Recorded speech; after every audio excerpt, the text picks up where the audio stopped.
لفظوں کی سوگات ہے الفاظ ہند یہ، الفاظ کی برسات ہے الفاظ ہند یہ، دل سے دل کی بات ہے الفاظ۔ معزز ناظرین و سامعین، آداب و سلام۔ ڈاکٹر محمد اظہر حیات آپ سے مخاطب ہے۔ تحقیقی و تنقیدی مقالات و مضامین کا مجموعہ ایک نئی بات نکل آئی ہے، کس بار آپ سماعت فرما رہے ہیں۔ آج کی قسم میں سماعت فرمائیے شعر و سخن کے گوہر آبدار شاطر حکیم۔ ودربھ میں ناگپور کے بعد کامٹی ادب و تہذیب کا مرکز و منبع مانا جاتا ہے۔ اس سرزمین سے جہاں اہل حق اٹھے، وہیں شعر و فن کے ایسے ایسے گوہر آبدار اور اس کی آگوش میں پرورش پاتے رہے، جن کی چمک سے ایک عالم کی نظریں خیرہ ہو گئی، جن کے علمی ادبی و سماجی کارناموں کے سے کامٹی کا نام آسمان علم و ادب میں چمکتا رہتا ہے۔ شہر کامٹی ناگپور سے 15 کلومیٹر دور فوجی چھاؤنی کی چھایا میں آباد، جہاں ہندو مسلم امن و آشتی کی آغوش میں زندگی گزار رہی۔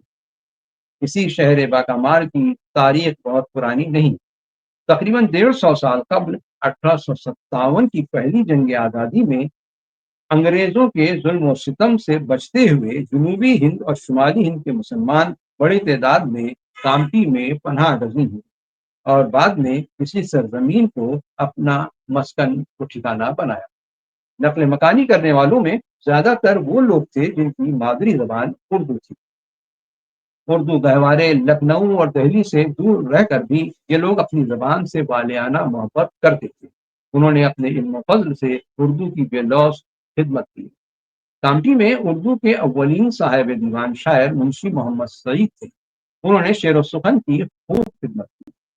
کامٹی کے بیشتر شعراء نے اسی چراغ سے اپنے چراغ روشن کیے، خصوصاً حافظ محمد ابراہیم، حافظ محمد عبداللہ، حافظ محمد اسحاق، فیض اللہ فیض، عبد القادر اخگر، عبد الرحمن اخذر اور عبد المجید آغا کے نام قابل ذکر ہیں۔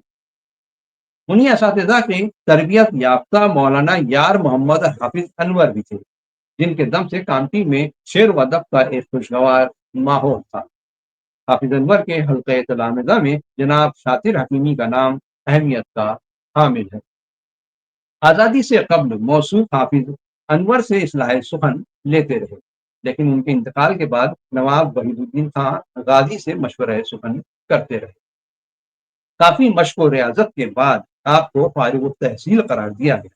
بعد میں آپ خود استادی کے درجے پر فائز ہوئے۔ جناب شاطر حکیمی محض شعر و سخن کی آبیاری کر کے رخصت ہو جاتے تو بھی آپ کا نام ودربھ کی شعری و ادبی تاریخ میں ثبت ہو جاتا، لیکن اس کے علاوہ ان کا کارنامہ یہ بھی ہے کہ انہوں نے علاقے میں شعر و ادب کا ایک خوشگوار ماحول بنایا اور علم و ادب کے متلاشیوں کی ایسی جماعت تیار کی، جس کی وجہ سے شعری کارواں آج تک رواں دواں نظر آتا ہے۔ آپ کے شاگردوں کی طویل فہرست ہے۔ بعض شعراء تو اب بذات خود استادی کے درجے پر فائز نظر آتے ہیں۔ ان میں مولانا اعجاز کامٹی، مولانا عبد الرحمن راہی، جناب ریاض الرحمن شمس، جناب غیاث الدین سلیم، جناب خلش قادری، ڈاکٹر عبدالرب عرفان، جناب یونس افسر، ڈاکٹر ایل سی رندھیر، جناب خلیل انجم اور جناب غازی امان کے نام قابل ذکر ہیں۔ یہ تمام شعراء اس دنیا سے کوچ کر گئے۔ جناب عارف جمالی، جناب قیصر واحدی، جناب منظور شاکر اور جناب آفتاب اعظمی وغیرہ ہم بقید حیات ہیں اور آج بھی گیسو ادب سنوارنے میں مصروف۔ جناب شاطر حکیمی مرحوم محض شعر و سخن سے ہی شغف نہیں کرتے تھے، بلکہ آپ کا تعلق سلسلہ طریقت و سلوک سے بھی تھا۔ آپ کے والد بزرگوار حضرت صوفی شاہ عبد الحکیم بھی علم و فضل میں یکتا زمانہ تھے اور کشف و کرامات میں دور دور تک مشہور تھے۔ حضرت شاطر حکیمی اپنے والد کے سلسلے کے دوسرے نمبر کے سجادہ نشین تھے۔ آپ بھی کشف و علم میں کافی دخل رکھتے تھے۔ اور آپ کے مرید بھی کثیر تعداد میں تھے۔ جناب شاطر حکیمی کا پورا نام محی الدین حکیمی تھا۔ شاطر تخلص کر دیتے 1 مئی 1912 کو کامٹی میں پیدا ہوئے۔ ابتدائی تعلیم مقامی طور پر حاصل کی اور میونسپل اردو پرائمری اسکول کامٹی میں مدرس کے پیشے سے وابستہ ہو گئے۔ یہاں سے 1977 میں علم سبق دوش ہونے کے بعد علم و ادب کی خدمت میں ہماتن مصروف ہو گئے۔ جناب شاطر حکیمی خلیق، ملنسار، روادار اور منتصر المزاج تھے۔ متصنع بناوٹ اور ریاکاری سے کوسوں دور تھے۔ مرحوم بنیادی طور پر اپنے اسلاف کے نقیب تھے۔ وہ شعری روایت اور ادبی تہذیب کے امین اور انسانیت و اخلاقی قدروں کے نقیب تھے۔ مرحوم کی شخصیت سادگی میں بھی پروقار معلوم ہوتی تھی۔ شخصیت کی ان تمام خوبیوں کا عکس ہمیں ان کی شاعری میں بھی نظر آتا ہے۔ ان کا کلام ہماری معاشرت اور سماجی زندگی کی عکاسی کرتا ہے، اس لیے ہمیں خاصا مانوس معلوم ہوتا ہے۔ وہ اپنے خیالات کے اظہار کے لیے لفظوں کے پیچوں میں نہیں الجھتے تھے، بلکہ سادگی سے سلیس، آسان اور رواں دواں زبان میں اپنے خیالات کا اظہار کر جاتے تھے۔ شاطر حکیمی نے غزلیں بھی کہیں اور نظمیں بھی، اور دونوں اصناف میں ان کے فنی محاسن اپنے عروج پر نظر آتے ہیں۔ مرحوم شاطر حکیمی کی حیات میں ہی ایک مجموعہ موت و حیات کے عنوان سے سی پی اردو اکیڈمی نے 1944 میں حیدرآباد سے شائع کیا۔ اس کا دوسرا ایڈیشن حضرت شاطر حکیمی اردو اکیڈمی کے زیر اہتمام صوفی غلام الرحمان حکیمی نے ستمبر 2011 کو شائع فرمایا۔ موت و حیات دراصل نظموں کا مجموعہ ہے۔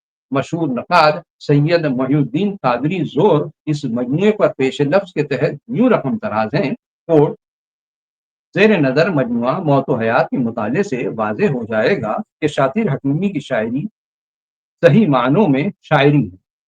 تکلف اور آورد کی انہیں ضرورت ہی نہیں ہے۔ انہوں نے اپنی نظموں کے عنوان بھی خوب، بہت دلچسپ اور بے تکلف مقرر کیے ہیں۔ مجھے یقین ہے کہ ان کا یہ مجموعہ جدید اردو شاعری کی دنیا میں اپنی جگہ پیدا کر لے گا۔ انکو زور صاحب کی یہ رائے واقعی 100% صحیح ثابت ہوئی۔ اس مجموعے کے نتائج کے شائع ہوتے ہی اہل ادب چونک اٹھے۔ شمالی ہند کے وہ شعراء و نقاد جو کبھی کسی کو خاطر میں نہیں لاتے تھے، شاطر صاحب کی صلاحیتوں کے قائل نظر آنے لگے۔ اس طرح شاطر صاحب کی شہرت و مقبولیت سی پی ایم برار کی حدود سے نکل کر شمال کا جنوب کی سرحدوں کو چھونے لگی۔ شاطر صاحب کا زمانہ 1912 تا 1988 کے درمیان کا ہے۔ اس زمانے میں سائنس نے خوب ترقی اور اس کے اثرات زندگی کے ہر شعبے میں صاف نظر آتے ہیں۔ گویا ہر معاملے میں سائنسی نقطہ نظر پیدا ہو گیا تھا۔ ہماری اردو شاعری بھی ذہنی انقلاب سے بچ نہ سکی۔ ہمارے شعرا بھی بے جا مبالغہ آرائی اور جھوٹ کو ناپسند کرنے لگے اور زندگی کی حقیقتوں سے نظر ملانے کا حوصلہ کرنے لگے۔ یہی وہ دور تھا جب ترقی پسند تحریک بھی وجود میں آئی۔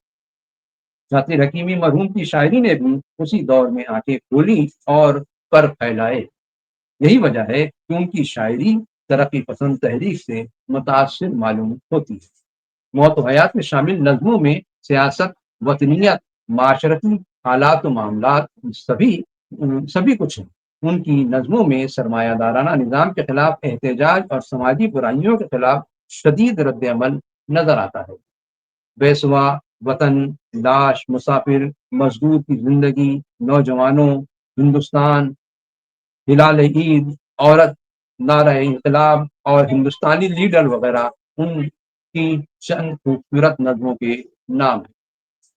یہاں یہ امر بھی قابل غور ہے کہ ترقی پسند تحریک نے غزل کو پسندیدہ نظروں سے کبھی نہیں دیکھا، کیونکہ اس میں انہیں پیغام کی گنجائش کم نظر آتی ہے۔ یہی وجہ ہے کہ شاطر صاحب نے بھی نظم نگاری پر زور دیا اور اسی سبب سے ان کا پہلا مجموعہ کلام نظموں پر مشتمل ہے۔ سادہ اور پرتاثیر نظموں میں وہ یوں تصویر کشی کرتے ہیں کہ منظر آنکھوں سامنے آ جاتا ہے۔ نظم کے اختتام پر وہ اپنا پیغام اور تاثر دینے میں کامیاب نظر آتے ہیں۔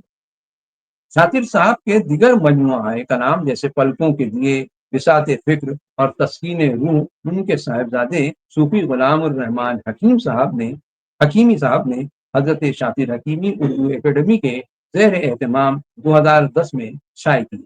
اول الذکر دونوں مجموعوں میں غزلوں کے ساتھ نظمیں بھی کثیر تعداد میں شامل ہیں۔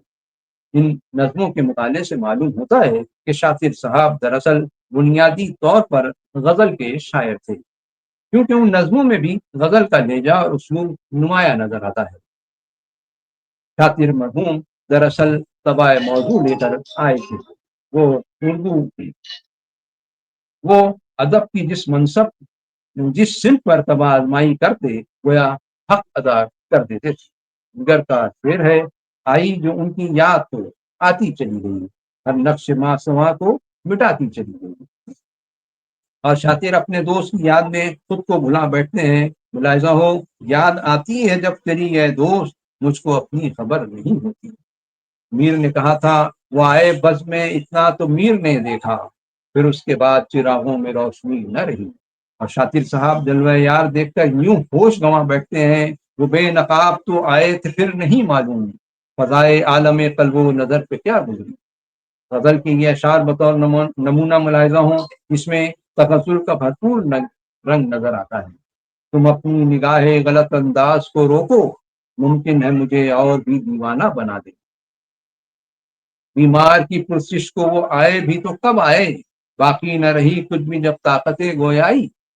باتیں ہوا کرتی ہیں اب ان سے تصور میں، سکتے میں ہے خاموشی، حیرت میں ہے گویائی۔ آغ میں عشق تیرے سر کی بنائے لے لوں، کیا کرے گا کوئی جو کچھ یہ احسان انہیں۔ کون ہوں کس کے لیے آج تلک زندہ ہوں، مجھ کو سمجھا ہی نہیں گردشیں دورہ تو نے۔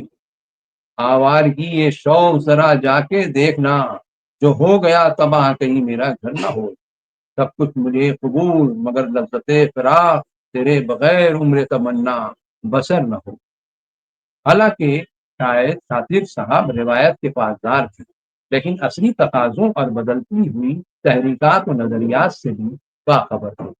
جدید لب و لہجے میں ان کا یہ شعر ملاحظہ ہو، تنہائی کا احساس گرا ہو گیا شاید، تنہائی کا احساس گرا ہو گیا شاید، وہ میرے پڑوسی سے مجھے پوچھ رہا تھا۔ پلکوں کے دیے اور بساط فکر کی غزلوں کے مطالعے سے شاطر حکیمی کی قادر الکلامی پر کوئی شک نہیں رہتا۔ جیسا کہ ہم نے سطور بالا میں کہا کہ شاطر حکیمی صاحب کو طبع موضوع ودیت ہوئی تھی۔ وہ ادب کی ہر شف میں برجستہ اشعار کہتے تھے۔ ابتدا سے ہی انہیں بزرگان دین اور صاحبان علم و فضل سے خاص نسبت تھی۔ آپ نے مولوی عالم کا کورس جامعہ عربیہ اسلامیہ ناگپور سے مکمل کیا تھا اور حضرت مفتی عبدالرشید صاحب رحمۃ اللہ علیہ کے آگے زانوِ ادب طے کیا تھا اور ان کے گلستان علم و ادب سے خوشہ چینی کی۔ یہی وجہ تھی کہ آپ کے خمیر میں عشق رسول جا بسا تھا، رچا بسا تھا۔ آپ ہمیشہ عشق رسول سے سرشار رہتے تھے۔ آپ پر اکثر جذب و کیف کی کیفیت طاری رہتی تھی۔ انہیں نہ صرف رسول خدا سے والہانہ عشق تھا، بلکہ اس وسیلے سے وہ خلفائے راشدین، صحابہ کرام، اولیاء اللہ سے بھی انسیت و محبت رکھتے تھے۔ اس کا اظہار نعتوں، منقبتوں اور سلام پر مشتمل مجموعے تسکین روح کے مطالعے سے بخوبی ہو جاتا ہے۔ یہ مجموعہ اپریل 2010 میں صوفی غلام الرحمان حکیمی صاحب نے شاطر حکیمی اردو اکیڈمی کامٹی کے زیر اہتمام شائع کیا۔ شاطر صاحب عشق رسول کو دولت لازوال قرار دیتے ہیں۔ فرماتے ہیں، آوارگی عشق نہ در در کی اڑا خاک، حنین کا حاصل تو مدینے کی زمین میں۔ تصور رسول اللہ کو اور ذکر سرور کائنات کو وجہ نشاد گردانتے ہیں۔ شاطر خستہ حال کو غم سے نجات مل گئی، وجہ نشات ذکر ہے سرور کائنات کا۔ تسکین روح کا ایک ایک شعر شاعر کی قلبی و ذہنی کیفیت کی غمازی کرتا ہے، جو قاری کے لیے تسکین روح کا سامان بھی ہے۔ یہ بات بھی قابل ذکر ہے کہ حضرت شاطر حکیمی فن اور شخصیت کے عنوان سے 557 صفحات پر مشتمل ایک کتاب 2015 میں شائع ہوئی۔ اس میں ہندوستان کے مختلف صوبوں سے